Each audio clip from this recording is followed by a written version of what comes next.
Good day, second-year medicine students of Davao Medical School Foundation. So for today, we will have the discussion on intestinal amoeba, flagellates, and ciliates. So this will serve as our second activity for our parasitology laboratory.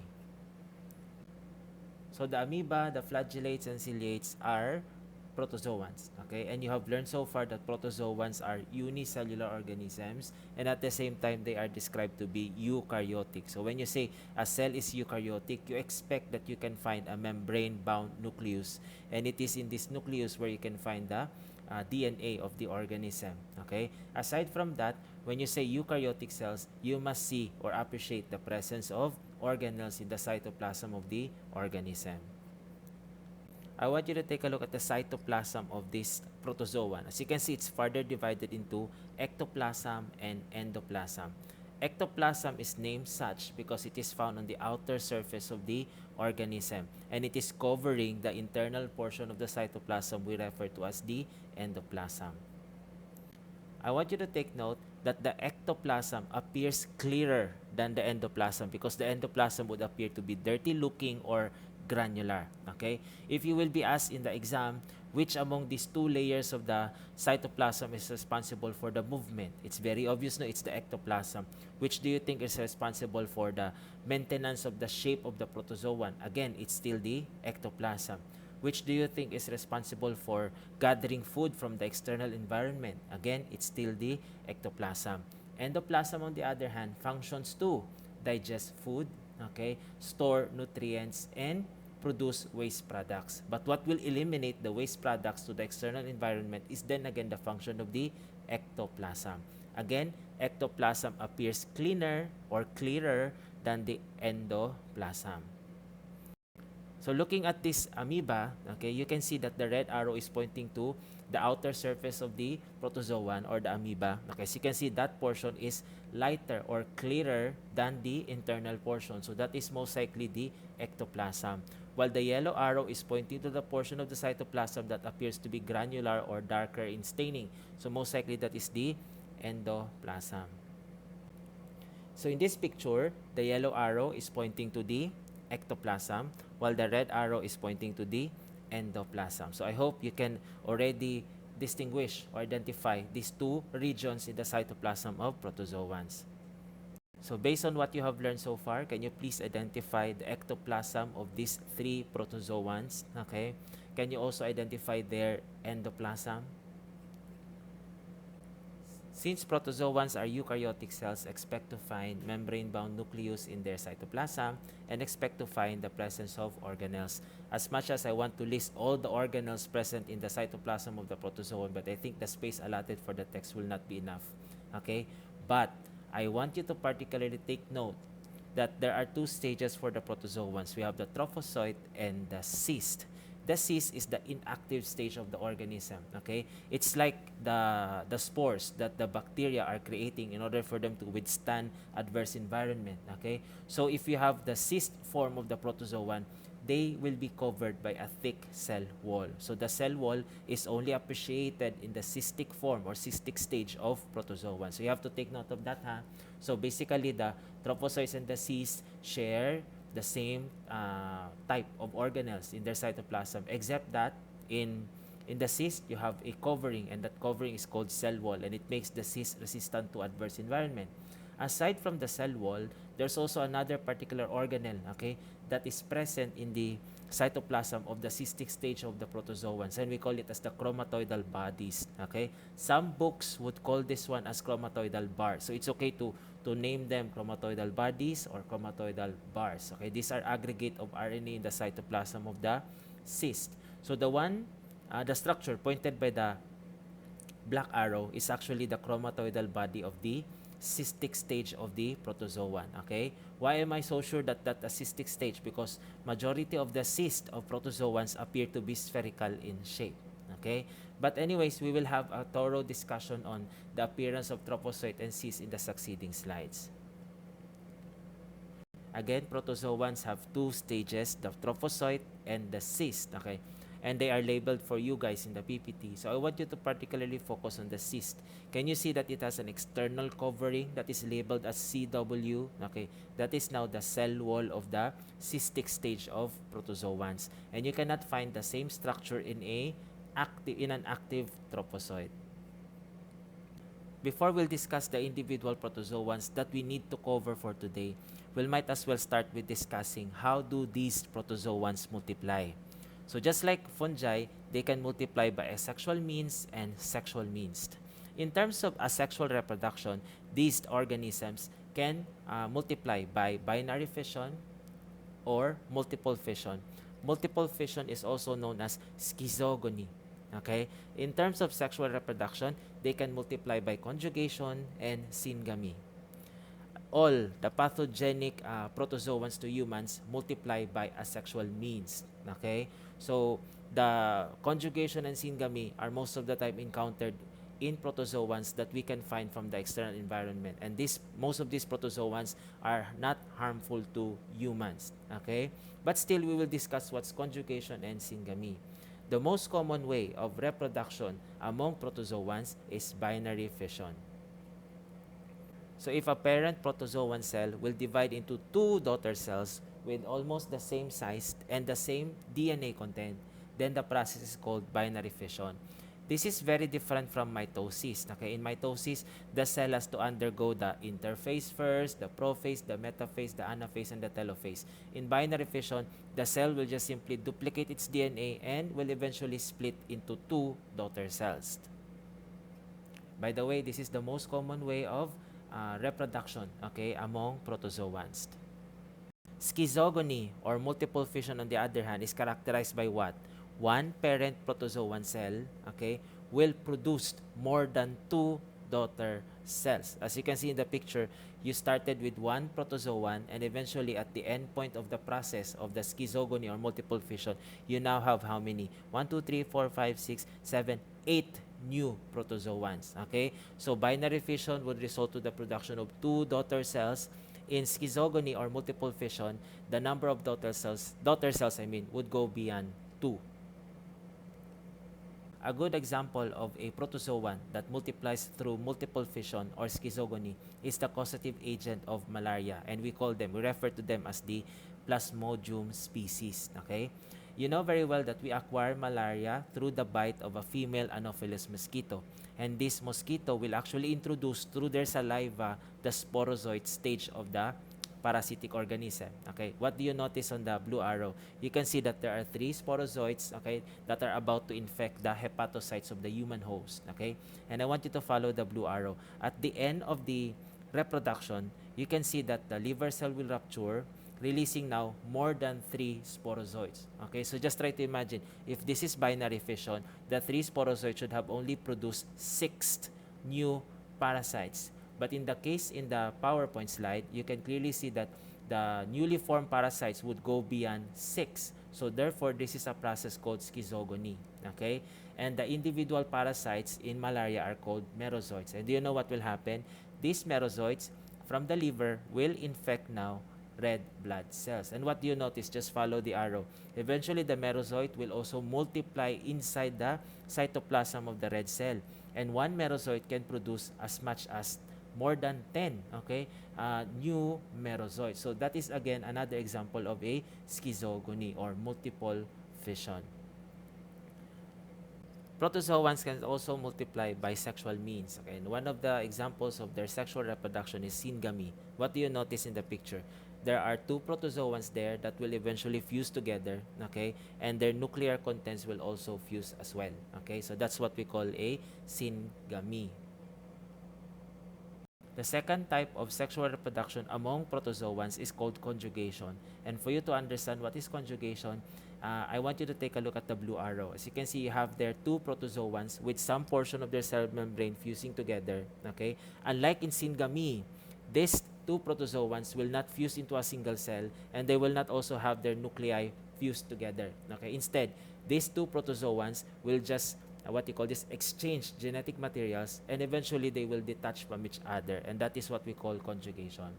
Review Okay, there are two ways on how protozoans can multiply or replicate or reproduce. Okay, we have asexual and sexual. Common to all that can cause diseases among humans is what? The asexual stage. And the most common way of reproduction among protozoans is binary fission. At this point, we will try to classify protozoans based on their mode of locomotion. Okay, we will first start with the amoeba group. Amoeba group moves by means of forming pseudopods. Okay, and pseudopods are actually extensions of their cell membrane or cytoplasm, and they will use this pseudopod to drag their body forward. Okay, if the organism will move through cilia, we refer to them as ciliates. If they are non-motile, we call them as sporozoans, and this is where the malarial parasites are actually classified onto. Okay, and if they move through flagella, we refer to them as flagellates. Okay, amoebas move by means of pseudopod formation. Ciliates move by means of cilia. Flagellates move by means of flagella, while sporozoans are non-motile type of protozoans. In the lecture, you will also learn that flagellates are called mastigophora. Okay? Those that move by flagella, you can simply call them flagellates, or you can also call them as mastigophora. Okay? Those that move by means of pseudopod, we can refer to them as amoeba, but we can also call them as sarcodina. Okay? And those that move through cilia, we can refer to them as ciliata or ciliates. Okay? So, flagellates, mastigophora. Okay? Amoeba, sarcodina, ciliates, ciliata. Okay? Non-motile protozoans are collectively called as sporozoans. Okay? So, let us try to apply what you have learned so far. This protozoan moves by means of what? Cilia. So, therefore, this one belongs to the ciliates group or the ciliata group. Okay? This one moves by extending a portion of its cell membrane and cytoplasm. So, therefore, it's forming a pseudopod. So, therefore, we refer to this one as an amoeba or sarcodina. This one moves by means of what? Flagellum. Okay, a single flagellum. So, this one belongs to the mastigophora group or the flagellates group.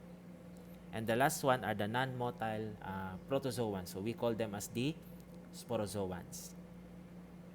Protozoans have two stages, the trophozoite and the cyst. The blue arrow is pointing to a trophozoite, okay? And trophozoite is the active stage of the protozoan. So, therefore, the stage that feeds, trophozoite. The stage that moves, trophozoite. The stage that actively undergoes, reproduction, binary fission, because that's the most common way of reproduction among protozoans. That is also pertaining to trophozoite. Okay, the blue arrow at this point is pointing to a cyst, and you know very well that the cyst has a thick cell wall. So therefore, this one is highly resistant to adverse environment. Okay, you cannot easily destroy cyst, and since it is covered by a thick cell wall, it doesn't have any means of feeding, moving, okay, and reproducing. So let's analyze the stage that can stay outside the body's host. Okay, or outside the human host is most likely the cyst.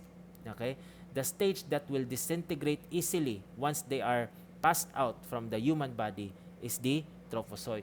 So that's why it's very important at this point, that if you have let's say a diarrheic stool or loose watery stool, okay, and you know very well there's plenty of water there, so most likely the protozoans are in the trophozoite form. Okay, so expect that you have to bear this in mind, that you should process the stool sample within 30 minutes so that you can still see the trophozoites, because beyond the 30-minute period of time, the trophozoites will start to degenerate. Okay, so therefore the result will become what? False negative.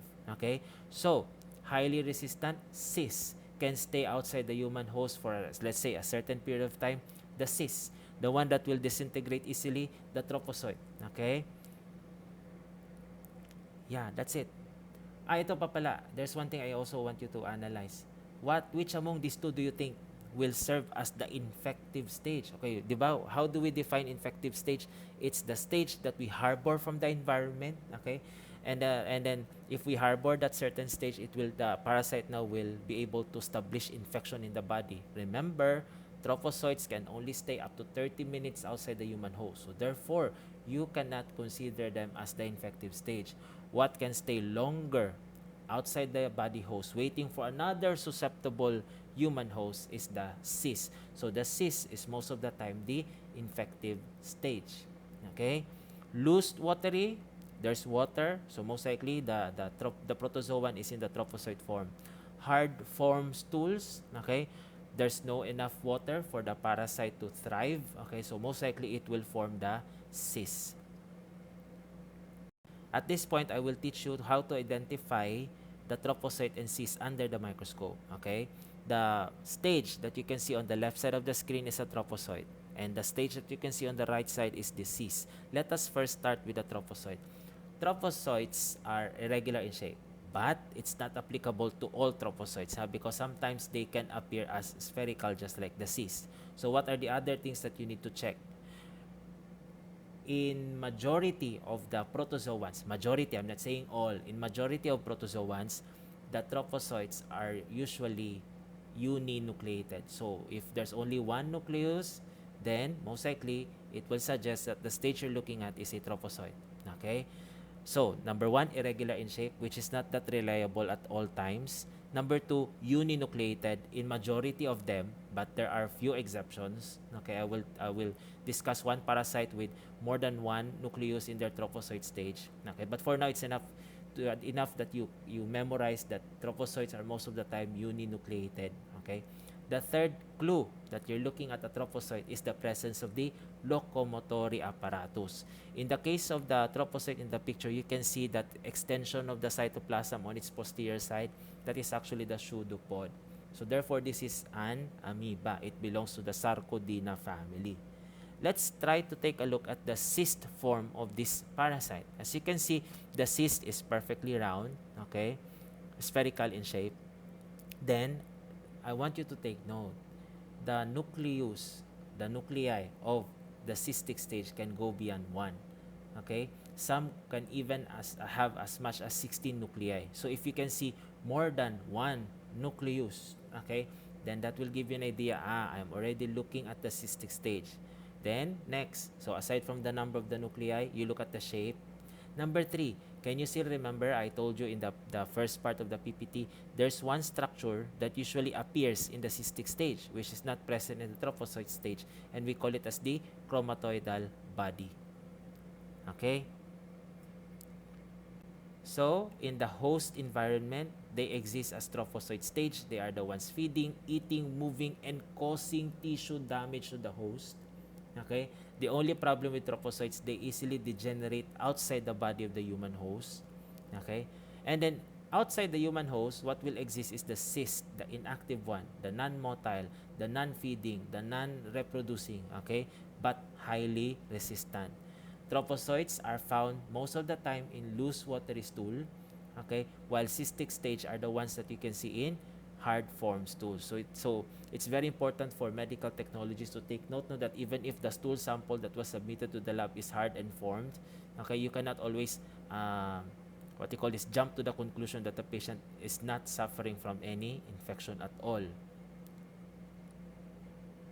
So what you have here in the PPT are the descriptions of the trophozoite and the cyst. Okay, what I want you to do is to identify what stage, okay, is being described by each of the item in the PPT. Okay, so I'll give you 20 seconds to do that. Okay, then after 20 seconds, we'll try to rationalize your answer. You have to answer it as honest as possible. Do not skip this slide. Okay, so the timer starts now.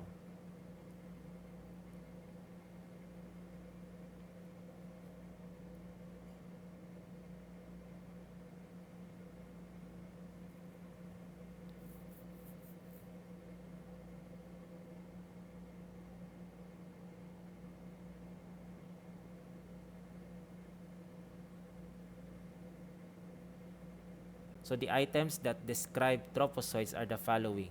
They are active, they are dividing by binary fission, which is the most common way of reproduction among protozoans. They are motile because they have the locomotory apparatus, which will disappear in the cystic stage. Okay, they can cause tissue damage. Okay, and they are the ones actively feeding and most likely isolated from watery stool. But mind you ha, in some watery stools, you can also see cystic stages. Okay? But majority of the stages that are found in watery stool are really in the trophozoite form. So the items that describe the cyst are the following. Okay? Inactive, very good, resistant, because they have thick cell wall. Okay? They are non-feeding, most likely isolated from hard form stools. Okay? And I specifically discussed that they are the ones that are considered to be the infective stage to humans. Okay? And they have this certain structure that will only be present in them and not in trophozoite, and we call them as the chromatoidal bodies or chromatoidal bars. So the first group of protozoans that we will cover for our pre-lab discussion are the amoebas, okay? Those that belong to the Sarcodina family, okay? And we have three members: Entamoeba, Endolimax, and Iodamoeba, okay? Take note, they are called amoebas because they move by means of forming what? Pseudopod. Before I will discuss the individual amoebas, okay, I want you to take a look at the picture. As you can see, that is an amoeba. Why?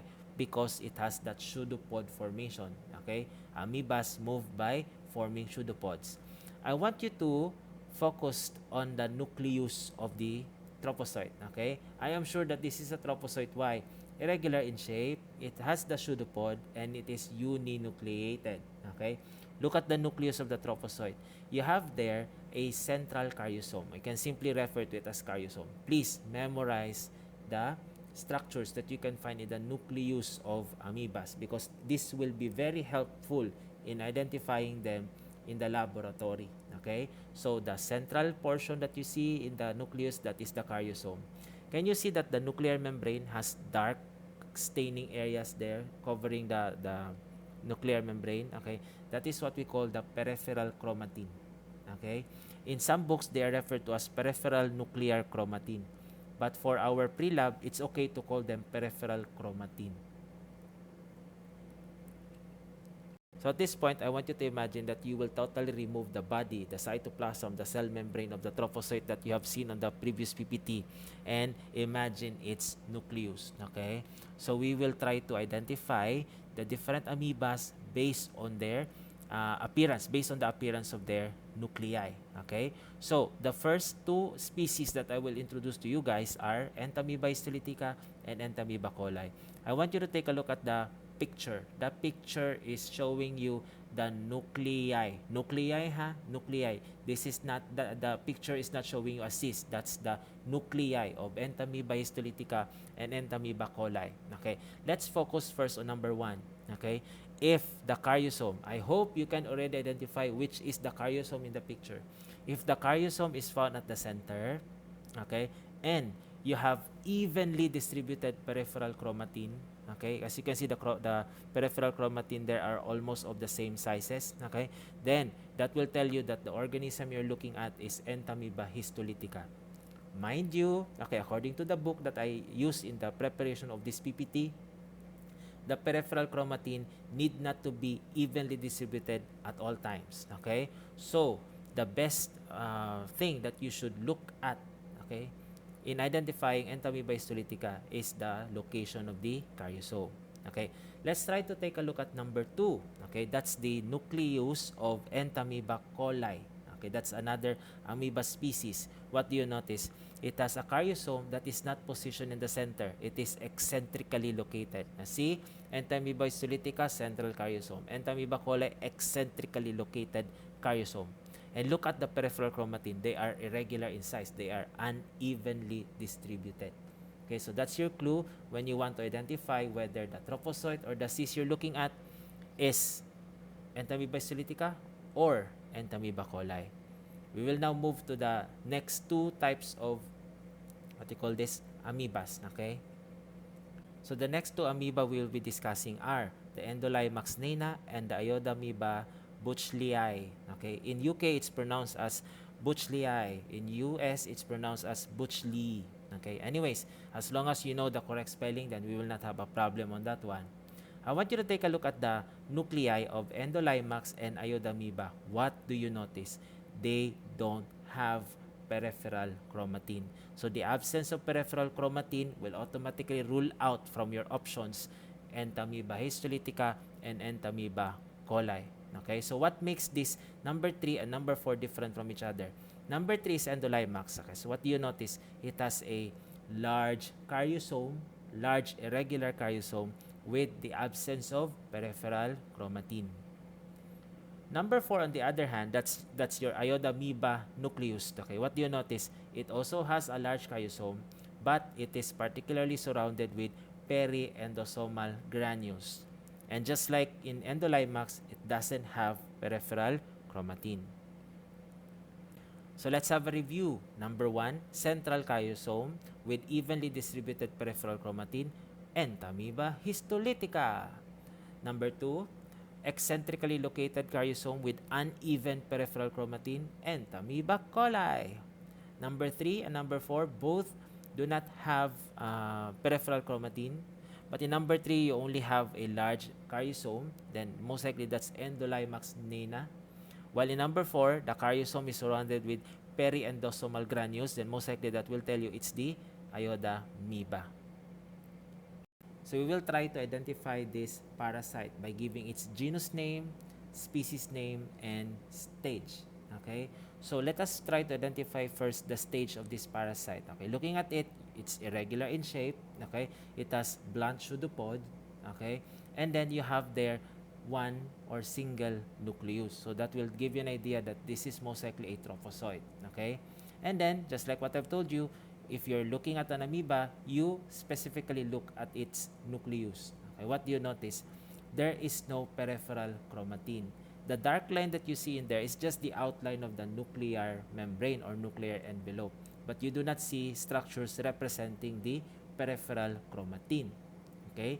And then, so meaning, if there's no peripheral chromatin, then you should consider what? Endolimax or Iodamoeba. Let's try to take a look at the caryosome. Can you appreciate that the caryosome is large and irregular and it is surrounded by periendosomal granules? Then most likely, that will give an idea that this is Iodamoeba bochlei trophozoite.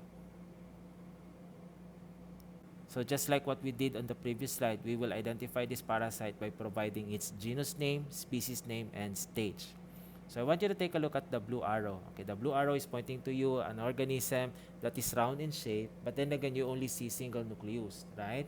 So if there's only one nucleus, you should identify this one as a trophozoite. Okay, so take a look at the nucleus of the organism. Okay, the next thing that you will do is ask yourself, can I appreciate peripheral chromatin? Yes or no? Okay, looking at the nucleus, you can see bumps on its nuclear membrane, right? So most likely those bumps are representing the peripheral chromatin. So do not anymore entertain Endolimax nana and Iodamoeba bochlei. Okay? So the next thing that you will do, assess the location of the caryosome. Okay? And since the caryosome of this protozoan is situated in the center, then that will give you a clue. This is Entomybahistolitika trophozoite.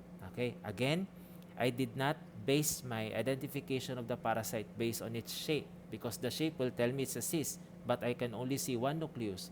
So therefore, I answered trophozoite. Okay? And looking at the peripheral chromatin, I can say that it's irregular, no? But the caryosome gave me the clue that I am looking at Entomybahistolitika. That is the one I told you a while ago. You cannot solely rely on the caryosome because sometimes it can be unevenly distributed in some Entomybahistolitika parasite.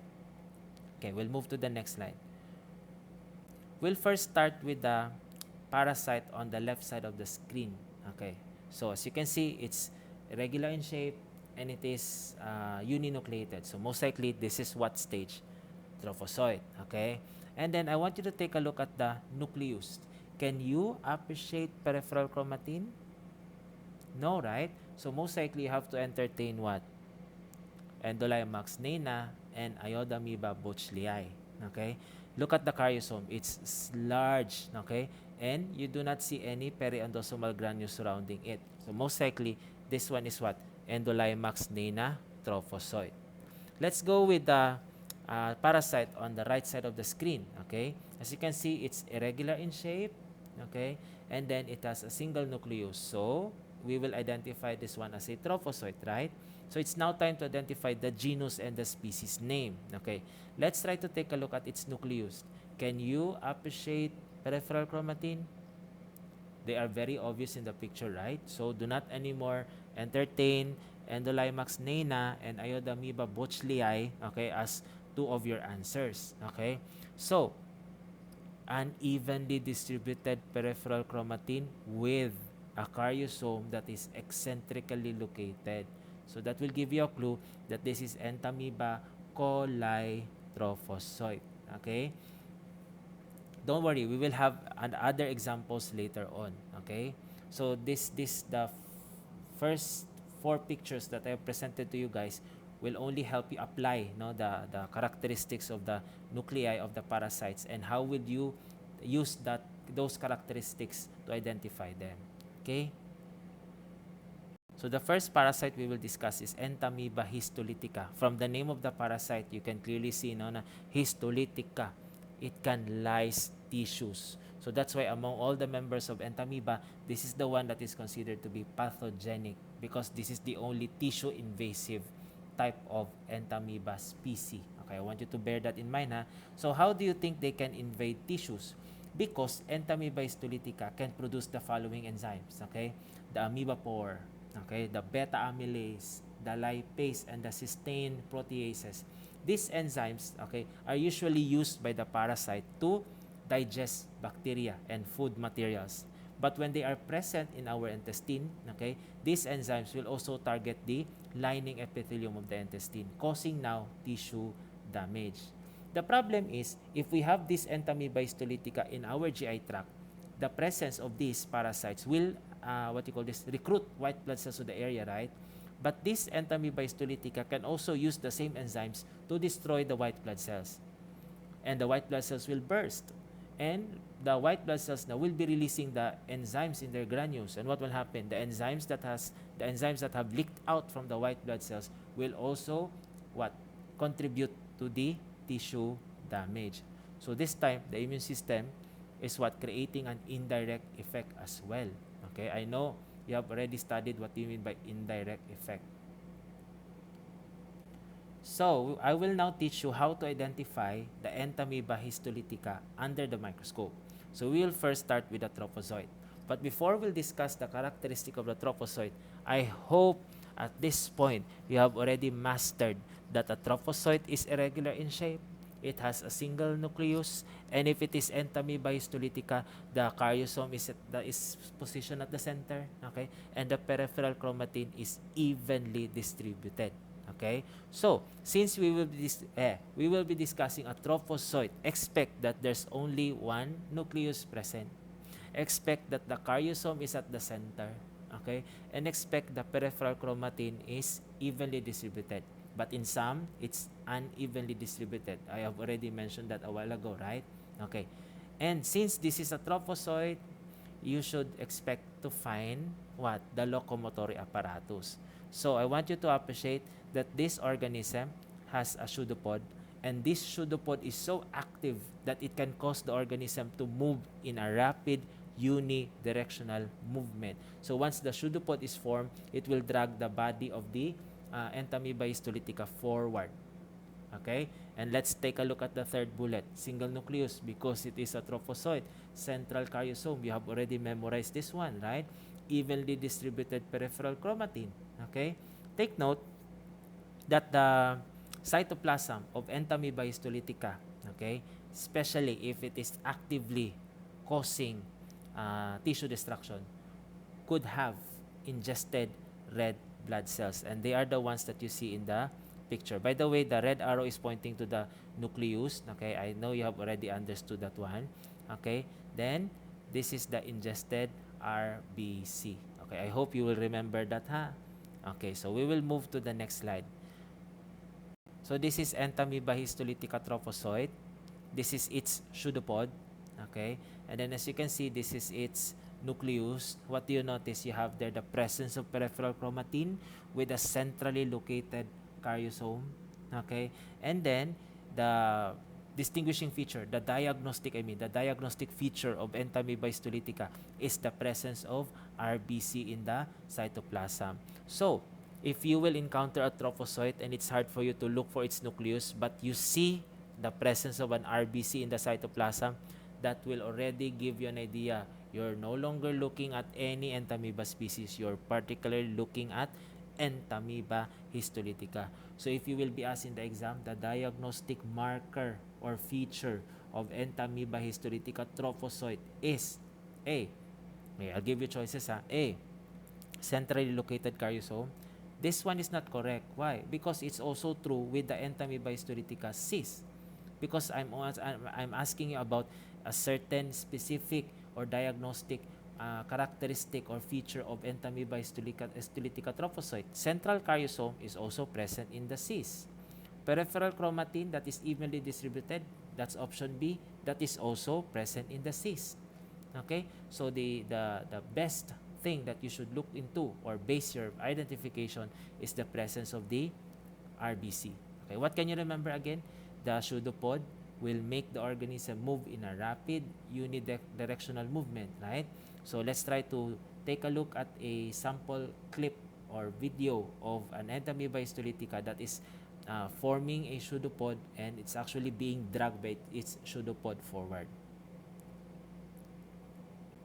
So just try to appreciate the Entomybahistolitika in the picture. Can you see it's forming a pseudopod and the pseudopod is dragging its body forward?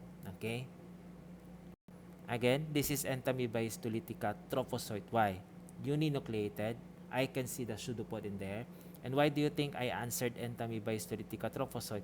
I can clearly see RBCs in its cytoplasm. The problem is, if the slide that your teachers in parasitology will use contain trophozoites that are cultured in the laboratory. Okay?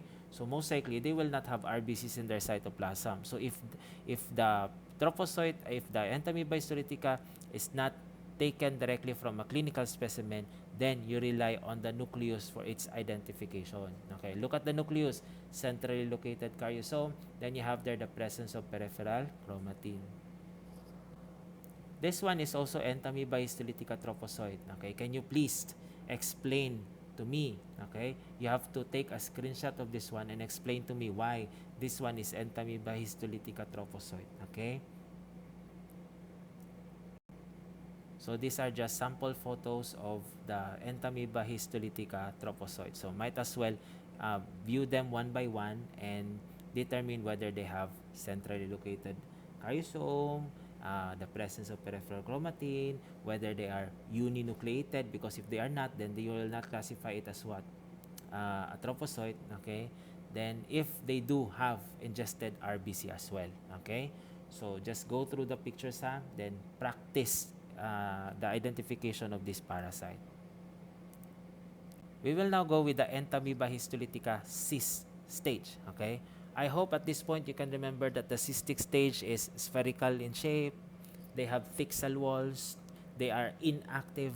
Okay, they can have multiple nuclei. Okay, and then there's one structure that will appear in the cystic stage that you cannot appreciate in the trophozoite stage, and that is the chromatoidal body or bar, right? I hope you can still remember those things. And since this is Entomybahistolitika, you should appreciate in the nuclei. I use the term nuclei instead of nucleus because this is a cyst. Cyst can have multiple nuclei, right? Their nuclei should have what? Central caryosome and evenly distributed peripheral chromatin. But in some cases, they are unevenly distributed. But the thing is, they should be present. Okay. Then, according to the PPT, okay, let's just go through the PPT. The maximum number of nuclei for Entomybahistolitika is 4. Okay. So, how is it important for us to take note the number of the nuclei of Entomybahistolitika cyst? It is only when the cyst would have 4 nuclei that you consider it as mature, and it is only when the cyst will become mature that the time it will become what? Infectious to humans. So meaning, if the cyst that I will ingest in my food and water, okay, contains 4 nuclei, I will most likely develop the infection. But if the glass of water that I am supposed to drink contains 1 million trinucleated, meaning all the cysts only have 3 nuclei, even if I will drink 1 million trinucleated cysts, I will never develop amoebiasis. Okay? So, if I will ask you in the exam, what's the infective stage of Entomybahistolitika? If you will type in your answer cyst, that will not be accepted as a correct answer. Why? You have to be specific because not all of the cyst forms of Entomybahistolitika can initiate the infection. The cyst must have 4 nuclei. So what you should type down in your answer is quadrinucleated cyst. Okay? We will also accept cyst with 4 nuclei. But since Edmodo is very sensitive with spelling, I want us to be uniform in our answers. Okay? So, you have to write down quadrinucleated cyst. Although cyst with 4 nuclei is also correct, but that will not be corrected by Edmodo. Okay? So, you have to take note, ha? Quadrinucleated cyst instead of typing in cyst with 4 nuclei. Okay. So, we're done with the nucleus, no? I have already mentioned that they should have, the cyst should have 4 nuclei for it to become mature and infectious. I want you to take a look at the one pointed by the black arrow. Okay, that is now the chromatoidal bar of the cystic stage of the Entomybahistolitika. What do you notice? It has a sausage shape or cigar shape. That's also very important for you to take note of. Okay, so let's try to take a look at the number of nuclei of this cyst. Okay, the problem with this setup, no, we cannot use the fine adjustment knob and look for other nuclei that are found on the lower surface of the parasite. So that's why we will only settle on what we can see in the picture. So I think this one is a nucleus, okay, and this one is also a nucleus, and this one is also a that's the chromatoidal bar. So how many nuclei have we counted so far? We have 2, right? So that makes this one as binucleated. I think the one beside the first nucleus that was pointed by the red arrow is also another nucleus, no? If only we can move the fine adjustment knob. So most likely this cyst is trinucleated. So this one is non-infectious. This is immature. Okay? And then the red arrow now is pointing to the sausage-shaped chromatoidal bar. Let's have a review. A mature and infectious cyst of Entomybahistolitika should have 4 nuclei before it can establish an infection. And the chromatoidal bar or chromatoidal body should be sausage in shape. And take a look at the characteristic of the nuclei. You have centrally located karyosome and you have evenly distributed peripheral chromatin. So let's have this picture. As you can see, this one is a cyst. Why? Because it's spherical in shape. Looking at the characteristic of the nuclei, okay, let's focus on the one pointed by the red arrow. You can see that nucleus contains what? Centrally located karyosome and it has peripheral chromatin, okay? So that will suggest to us that this is Entomybahistolitika cyst. But we would like to know whether this one is infectious or not. So let's count the number of nuclei. Okay, again, it must reach a number of what? 4, no? So let's count 1, 2, 3. So this is a trinucleated cystic stage of Entomybahistolitika. So therefore, this is an immature cyst. Next, I want you to appreciate the black arrow. The black arrow is pointing to the chromatoidal bar. It's sausage in shape, right? So that will give you an idea, maybe this is Entomybahistolitika cyst because I can see the chromatoidal bar. But take note, not all cysts of Entomybahistolitika would demonstrate chromatoidal bodies. According to my reading, once the cyst will reach full maturity, then the chromatoidal bar will most likely disappear. Okay? So let's count the number of nuclei, no? So I think this one is a nucleus and this one is also another nucleus. So this one is a binucleated Entomybahistolitika cyst. So most likely this one is infectious or not? Not infectious. Mature, immature? Immature. So this is a good picture of the mature or quadrinucleated cyst or the infectious cyst of Entomybahistolitika. Okay? So you can see there are 4 nuclei in there. The karyosomes are situated in the center, and you have the presence of peripheral chromatin as well. So let's have a summary. Entomybahistolitika trophozoite is uninucleated. It has pseudopod, okay? And in some cases, it can have ingested red blood cells, okay? Karyosome is at the center of the nucleus, then you have peripheral chromatin. Then if you have the cystic stage, you have the demonstration of what? The chromatoidal body, which appears to be sausage in shape. Then you can have multiple nuclei. So as you can see in the picture, I can count 2 nuclei in that cystic stage. So most likely this one is not yet infectious. Again, as you can see in the picture, for the parasite to establish infection in humans, the parasite must be in the cyst form, and the cyst form must be quadrinucleated. And the mode of transmission is what? Fecal-oral route. Okay? Fecal-oral route. So what will happen now to the cyst once it was already been ingested by a susceptible human host? Okay? Let us read bullet number 2. Okay? Bullet number 1 was already mentioned. Bullet number 2, existation, meaning coming out from the cystic stage. So when you say existation, this is the formation of trophozoite from the cyst. Existation can happen in small intestine and large intestine. Majority is happening in the small intestine. Okay? So, what are the things that will happen during the existation? Remember, the person, the human host, has ingested a quadrinucleated cyst. During the existation, do you know what will happen? Each of the nucleus will divide into 2. So what will happen? The parasite will eventually have what? 8 nuclei. Okay? In the process of existation, but they do not exist to have 8 nuclei outside the human body. The 8 nuclei will only appear after the process of existation. So, if the nuclei will divide into 2, giving you a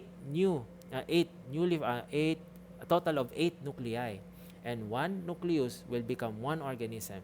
So what does that tell you? 1 quadrinucleated cyst can produce 8 trophozoites. So if the water you have ingested, okay, or you have taken in, okay, contains 1 million quadrinucleated cysts, they will be producing what? 8 million trophozoites.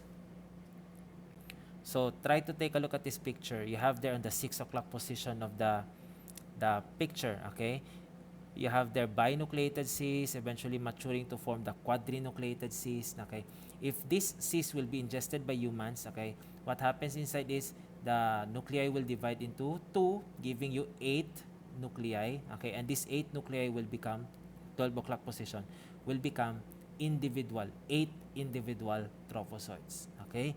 That's very important to take note, because it might come out in your board exam. Because I think all of the microbio exams for the past few years have been asking about Entomybahistolitika. So again, where is the site of existation? Existation, small intestine and large intestine. Majority is small intestine. The next question is, where will this parasite stay most of the time? So I am asking about the habitat. Okay, we'll try to identify that on the next PPT. The trophozoites, okay, trophozoites naman siya, will now colonize the large bowel, particularly the cecum. So the habitat of this organism is the cecum. Okay, so if the environment, diba, from the cecum, the fecal material will go to the ascending colon, transverse colon, descending colon, and you know very well that the colon will absorb water, right? So if the stool will have less water, that's the time the organism will now form the cystic stage. Okay? And you call that as encystation. encystation. So from cyst to trough, you call it existation. But if a trough will form a cyst, you call it encystation. And the encystation now happens in the large intestine. So again, existation happens in the small and the large. Majority is in the small intestine. Habitat is cecum. Okay? Encystation now takes place in the large intestine. At this point, we will try to fill up the missing information in these PPT slides. Let's start with the modes of transmission for Entomybahistolitika. Number 1, Entomybahistolitika can be acquired through fecal oral route or ingestion of food and water contaminated with the quadrinucleated cysts of Entomybahistolitika. Number 2, this parasite can also be acquired through mechanical vectors such as cockroaches and flies. If these insects will crawl over feces with quadrinucleated cysts of Entomybahistolitika and then they will pass the cyst to our food, then there's a chance that we will get the infection as well. The third mode of transmission for Entomybahistolitika is sexual transmission. This is true to those who are practicing anal sex or anal rimming. So if a partner will do the anal rimming on a partner with Entomybahistolitika, there's a chance that that partner will get the Entomybahistolitika cyst lodged on the perianal area of the sexual partner. The infective stage for Entomybahistolitika is the quadrinucleated cyst or the cyst with 4 nuclei. Existation takes place in the small and it can also happen in the large intestine. Habitat, cecum, and encystation takes place in the large intestine. So I want you to take a look at the letter A part of the life cycle. Again, there are 3 clinical outcomes for those who will be infected with Entomybahistolitika. 90% of the case, okay, will be asymptomatic. So they are the ones that we call as the cyst passers. So why do you think these people will not manifest the signs and symptoms? Maybe because the parasite is of low virulence strain, or maybe the inoculum, the amount of quadrinucleated cysts present on the food that they have ingested is too small to establish an infection, okay? Or maybe their immune system is just intact. I want you to take note that if the medtech will report to you in the result form the demonstration of Entomybahistolitika cyst, okay, do not prescribe metronidazole because that's the popular drug for amoebiasis, no? And you know, automatic doctors will prescribe metronidazole. Metronidazole is only good for the trophozoite stage of the parasite. These people are called cyst passers, meaning they have cysts in their intestinal tract rather than the trophozoites. The best drug for it is diloxanide furoate, okay? So I can still remember one of the cases that Dr. Charlie Clarion and I handled. One of the IMD students approached us because of mucoid stools. Then we asked him to have his stool tested in the laboratory. And when he came back to us, the result, he showed us the result. The result showed presence of Entomybahistolitika, trophozoite, and cyst. So I sat down on my chair and wrote down on my prescription metronidazole. Okay? When Dr. Charlie saw my prescription, he said, Dr. K.I., he calls me K.I., it means Kuya Ayan. Doc K.I., you also add diloxanide. Okay? So, and then I asked him, what's the purpose, Doc Charlie? He said, the metronidazole will only kill the trophozoite stage, but the cyst stage will still remain in the body of the patient. So what will happen? The cyst will eventually form the trophozoites later on, and the infection will not be thoroughly treated. Okay? So if you have a patient with both trophozoite and cystic stage in their stool specimen, prescribe the 2 drugs or 2 antiprotozoal drugs. Okay? Those unfortunate ones are the ones that will manifest the signs and symptoms, and we call it as amoebic colitis or amoebic dysentery. Colitis if there's only abdominal pain, diarrhea, weight loss, fatigue, and flatulence. But you will start calling it as amoebic dysentery if the diarrhea now will be accompanied with bloody mucoid stools. And why do you think there's the passage of bloody mucoid stool? Entomybahistolitika is a tissue invasive type of entamoeba. In fact, okay, take note they will use the amoeba pore, the cysteine protease, the beta amylase, and lipase to create an ulcer, okay, on the wall of the intestine. Okay, so since there is active tissue damage, expect that the stage that is causing it are the trophozoites. Okay, so for people who have amoebic colitis, amoebic dysentery, recommended treatment is metronidazole as long as the medtech will not report the presence of cysts also in the stool sample of the patient. Okay? Take note of all the ones suffering from amoebic colitis, only 10% of them will have the ulcer formation. And I will explain later on why do you think there's ulcer formation and why do you think it is flash shape. Okay? Amoebiasis is associated with diarrhea, and diarrhea is one of the responses of the body to flush off the contents of the intestine. Okay, so the body is removing offending agents or maybe toxins. But the next question is, how come even if there's diarrhea, there's that flushing effect of diarrhea, how come the Entomybahistolitika is not removed from the intestine? Only few of them will be present in the stool.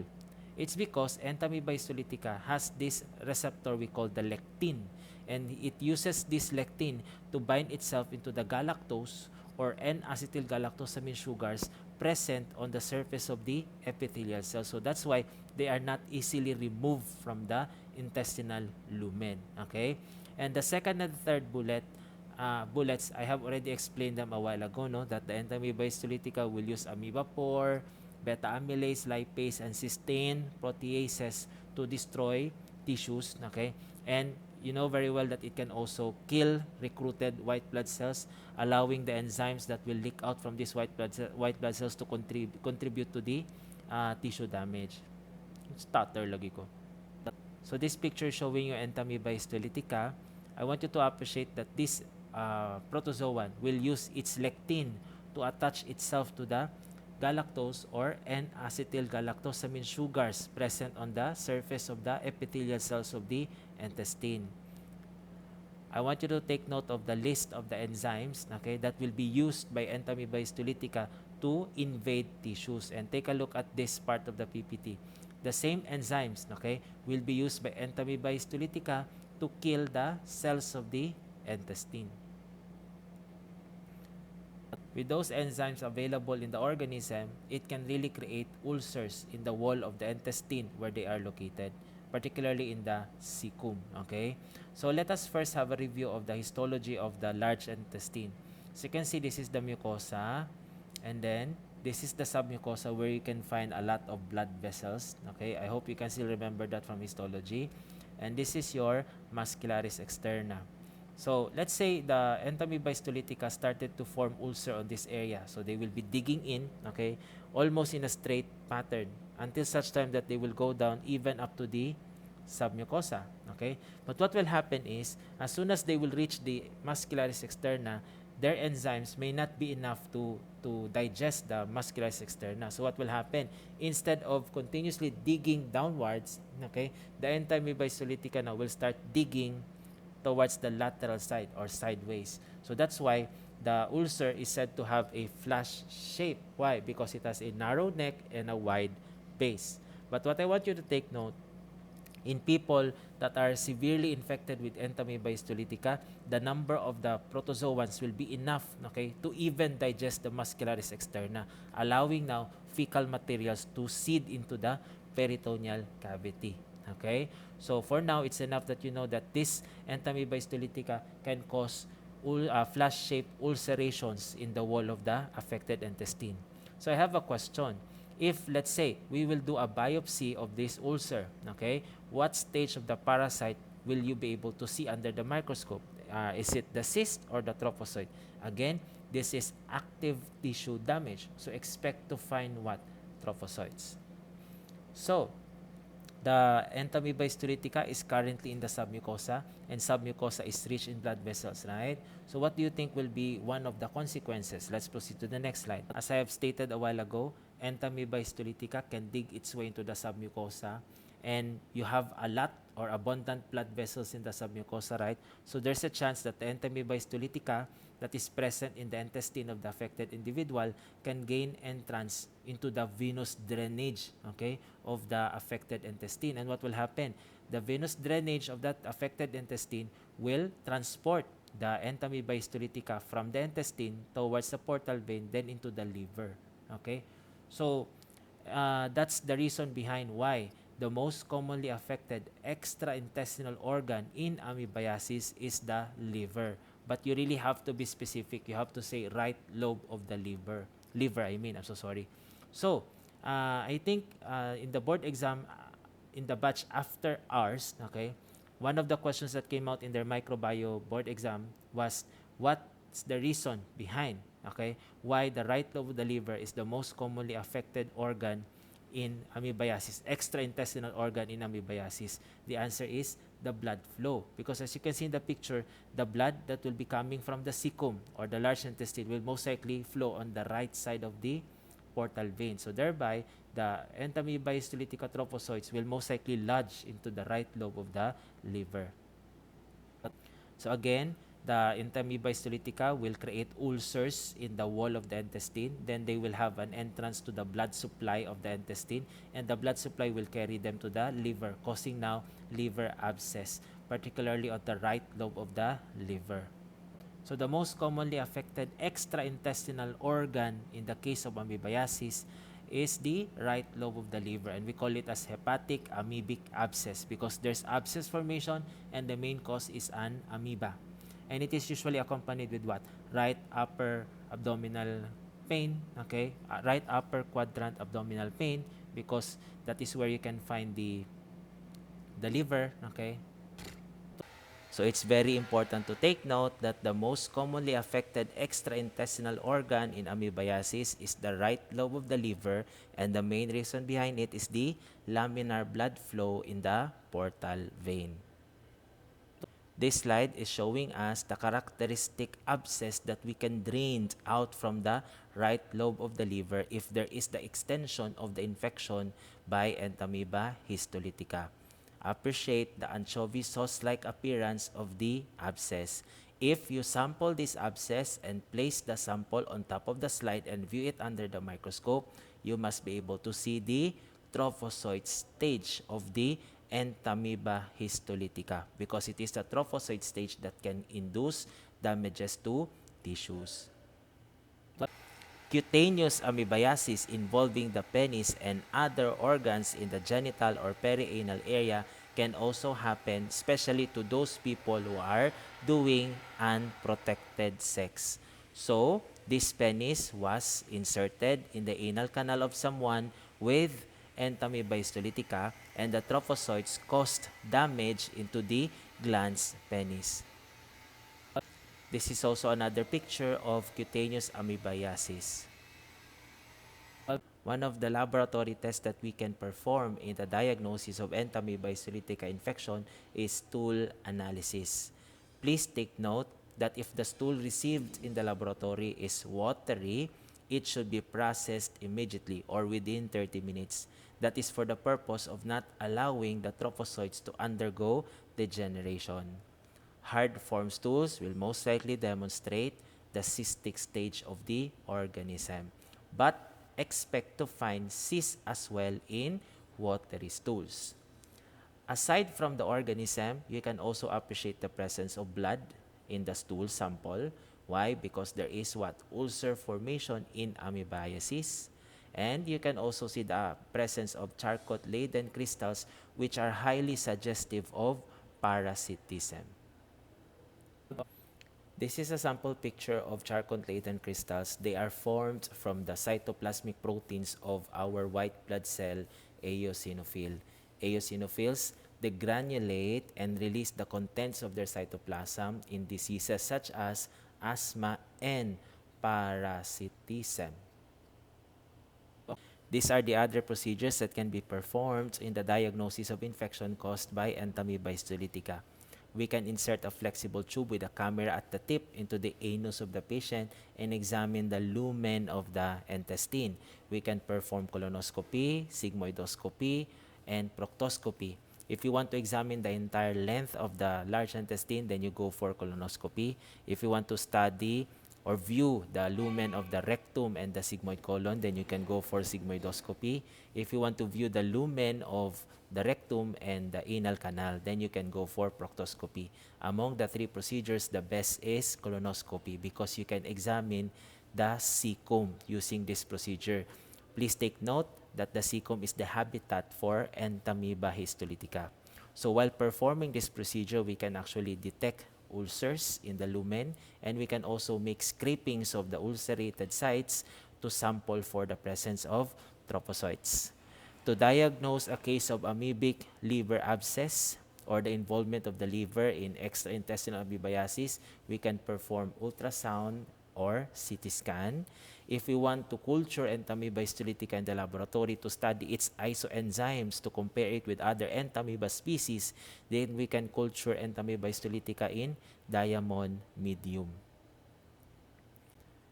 Picture A is the normal appearance of the lumen of the intestine, while picture B is showing us presence of ulcers, which may indicate the presence of Entomybahistolitika. So there's a need to sample or scrape these areas to detect or look for the presence of trophozoites.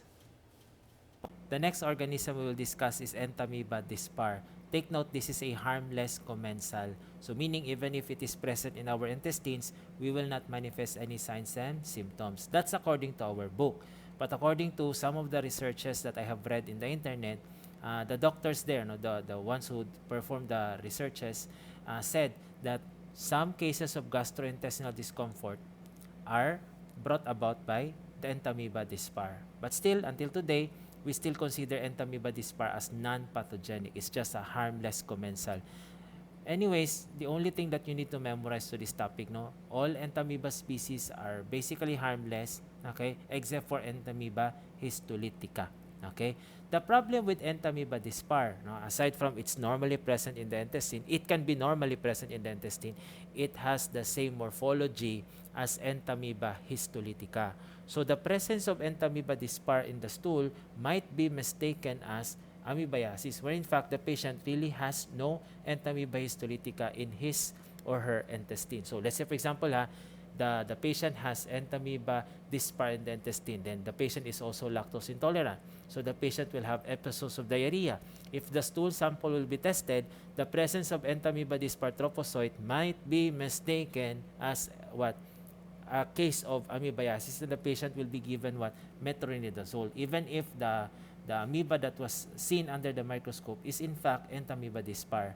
That's why in most laboratories in the Philippines, the medtechs are no longer reporting yung name nung Entomybahistolitika. No, they will not anymore say Entomybahistolitika cyst or Entomybahistolitika trophozoite. Instead, they will write down on the result form Entamoeba species, Entamoeba species trophozoite found, Entamoeba species cyst found, because this Entamoeba dispar has the same morphology and size as that of Entomybahistolitika. So it's up to the doctor now to decide whether the patient is really having Entomybahistolitika infection or not. So the doctor should rely on what? Physical exam and medical history of the patient. If you want to differentiate Entomybahistolitika and dispar, you can actually request for the following, which I think are not ideal for a clinical setup, because you will be asking the patient to pay, pay for this test, when in fact you can simply diagnose amoebiasis given the physical exam, medical history, and the stool exam result. Okay, so you can also ask for, if you really want to differentiate, you can ask for culture and isoenzyme testing. So meaning you will use the diamond medium or any culture media, you allow the organism to grow there, and you get their enzymes. Okay, there are enzymes that are specific to Entomybahistolitika. So therefore, you can do that test to differentiate it from Entamoeba dispar. Next, you can also do indirect hemagglutination assay, which I will explain on the next PPT slide. And you can also do ELISA stool antigen testing, which I will explain also on the succeeding slide. So let's start with indirect hemagglutination assay. So what we do in the laboratory, we get, since the name is indirect hemagglutination, so we will be using RBCs. Can you appreciate that the RBC in the picture is coated with antigen specific to Entomybahistolitika? Okay, so what will happen? If you will add the serum of the patient, and if the patient really has the infection with Entomybahistolitika, the antibody of the patient will now bind to the antigens that are coated on the surface of the red blood cell.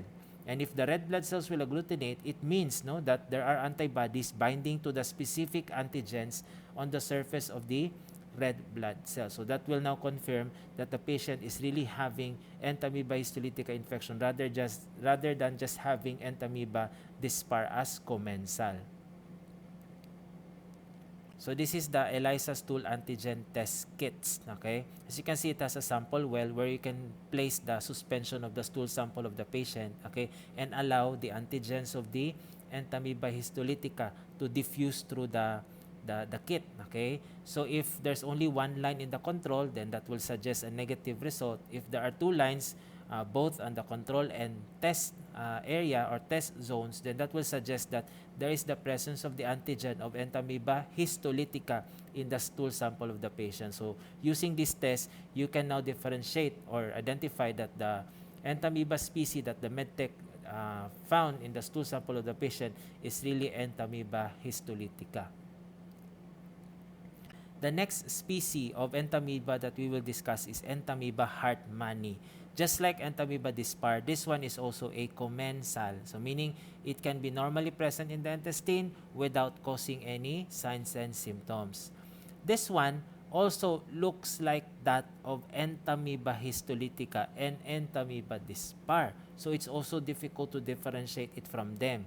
But there's one unique characteristic of Entamoeba hartmanni that will help you identify it from Entomybahistolitika. It has a smaller size. So that's why you were taught in the first meeting in parasitology laboratory how to use the micrometer, because the micrometer will be very useful in differentiating Entamoeba hartmanni from Entomybahistolitika / Entamoeba dispar. So expect that since this one and Entomyba dispar look similar to Entomybahistolitika, expect that the nucleus would have centrally located karyosome, they have evenly distributed peripheral chromatin. Okay, so whatever characteristics of the nucleus I have mentioned about Entomybahistolitika are true also to Entamoeba hartmanni and Entamoeba dispar. Okay, Entamoeba hartmanni is differentiated from Entomybahistolitika because of its smaller size. So that's why some books would usually call it as small race Entomybahistolitika. So take a look at this one. As you can see, if you're going to compare the trophozoite of Entamoeba dispar / histolitika to Entamoeba hartmanni, you can clearly see the difference in the sizes. Okay, and then the pseudopod of Entomybahistolitika is more prominent and it can drag the Entomybahistolitika forward, no, unidirectional movement, while the Entamoeba hartmanni has a pseudopod. It will form the pseudopod, but the pseudopod cannot drag the body forward. It's like you want to move on, but you are still stuck on the same situation that you are in. Okay, dili ka move on. Okay, and also compare the differences in the sizes of the cystic stage of these two Entamoeba species. 3 pala sila, no, because Histolitika / dispar. Take a look at the chromatoidal bars. Okay, in the 3 species, the chromatoidal bars appear to have what shape? Sausage shape or cigar shape. Okay, so again, Entomybahistolitika versus dispar cannot be differentiated. Entomybahistolitika versus hartmanni, you look for a smaller size. So let's try to review this life cycle. I want you to focus on the Entamoeba hartmanni. Okay, it is stated in the life cycle that the Entamoeba hartmanni, just like Histolitika and dispar, should have 4 nuclei in the cyst. Okay, so that they can establish their presence in the intestine of the host. Okay, but even if we will ingest the Entamoeba hartmanni quadrinucleated cyst, most of us, okay, will become asymptomatic because they are considered as harmless commensal. And that ends the first part of the discussion on intestinal amoeba, flagellates, and ciliates. See you again next meeting. Position of the picture, you have there the quadrinucleated cyst. Okay, and then in letter B, it's stated there that this quadrinucleated cyst was ingested by a human host. So expect that the cyst will undergo existation in the small intestine and it will form 8 new trophozoites. Do you know what will happen? Some individuals, okay, you follow letter, what is this? Letter E? Yeah, letter E, letter H, and letter I. Okay, so there are 3 possible outcomes to patient who will ingest the quadrinucleated cyst of Entomybahistolitika, 90% of the cases, patients will become asymptomatic. Oh, symptomatic. They will not manifest any symptom, but they have the Entomybahistolitika in their bodies. So if they don't have symptoms, they will be passing out hard form stools, right? So what can you see in their stool? The cyst. Okay? So if you have a chef, okay, who has asymptomatic amoebiasis, okay, if he will go to the CR and will not wash his hands properly, and if he will prepare your food with his bare hands, okay, the cyst present underneath his nail bed, okay, or cyst present in his nail bed will now be transferred to the food that he is preparing. So that's why asymptomatic individuals are called cyst passers. Okay? Next, some of them unfortunately will develop the infection. Okay, you call it amoebic colitis. If there's blood in the stool, you call it amoebic dysentery. Some of them, okay, would have the letter I. Some of them would have extra-intestinal involvement of amoebiasis, meaning the amoeba now, the Entomybahistolitika, is not only destroying the colon, it is now destroying other organs in the body. And I will explain to you later on how. Okay? And according to the picture, letter I, okay, the most commonly affected extraintestinal organ is the liver, and you will know later.